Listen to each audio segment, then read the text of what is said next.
பிரியமானவர்களே, இயேசு கிறிஸ்துவின் நாமத்தில் உங்களுக்கு என் அன்பின் வாழ்த்துக்கள். இந்த நாள் எப்படி இருக்கிறீங்க? நல்லா இருக்கிறீங்களா? சந்தோஷமா இருக்கிறீங்களா? ஒரு தைரியமா மன மகிழ்ச்சியா இருக்கிறீங்களா? பயப்படுற மாதிரி ஏதாவது காரியம் நடக்குதா? ஏதாவது செய்தி வந்திருக்குதா? யாராவது உங்களை பயமுறுத்துறாங்களா? மனிதர்கள், அதிகாரிகள், அல்லது ஏதோ ஒரு காரியம் உங்களை சூழ்ந்திருக்கிற மக்கள், வழக்கு போட்டுருவேன், நீதிமன்றத்துக்கு கொண்டு போயிடுவேன், போலீஸில் கம்ப்ளைண்ட் பண்ணிடுவேன், பயமுறுத்துறாங்களா? ஊழியம் செய்கிறவங்களை பயமுறுத்துறாங்களா? பயப்படுத்துகிற மனிதர்கள் எழும்பி இருக்கிறாங்களா? ஆண்டவர் சொல்றாரு, எபிரேயர் 13ஆம் அதிகாரம் 6வது வசனத்துல, கர்த்தர் எனக்கு சகாயர், நான் பயப்படேன், மனிதன் எனக்கு என்ன செய்வான் என்று நீங்க சொல்லணுமா? நீங்க அப்படி சொல்லிட்டா சூழ்நிலை மாறிடும்.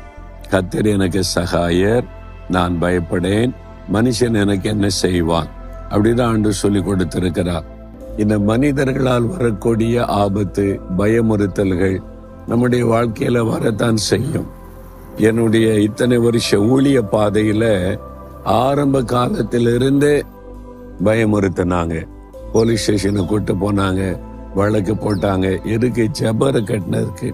எங்க சொந்த இடத்துல ஒரு பெர்மிஷன் வாங்கி ஜபரை கட்டினதுக்கு மனிதர்கள் எழும்பி பயமுறுத்தி, ஏதாவது பயமுறுத்தி பார்க்குற சில அதிகாரத்தில் உள்ளவங்க வந்தாங்க, தாசில்தார் மிரட்டினாங்க, நாங்க எல்லாம் பண்ணிடுவோம், இது செய்ய விட மாட்டோம்.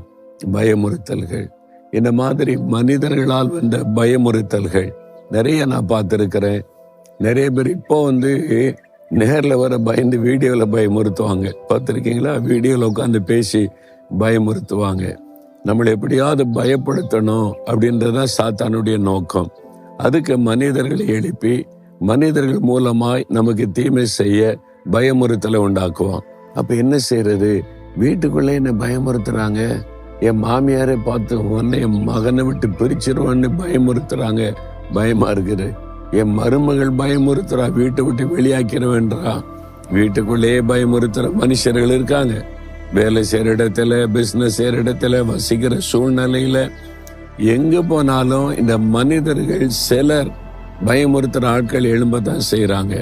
அப்போ நம்மளை பயப்படுத்தி முடைக்கணும் என்பதுதான் சாத்தானுடைய திட்டம். இந்த சூழ்நிலையில என்ன பண்றது? ஆண்டவர் சொல்றாரு, என் மகனை பயப்படாத, பயப்பட மாட்டேன்னு சொல்லு. கர்த்தர் எனக்கு சகாயர், நான் பயப்படேன், மனுஷன் எனக்கு என்ன செய்வான். என்னுடைய நிறைய சமயத்துல ஆண்டவர் இந்த வசனத்தை கொண்டு என்னோடு பேசினார்.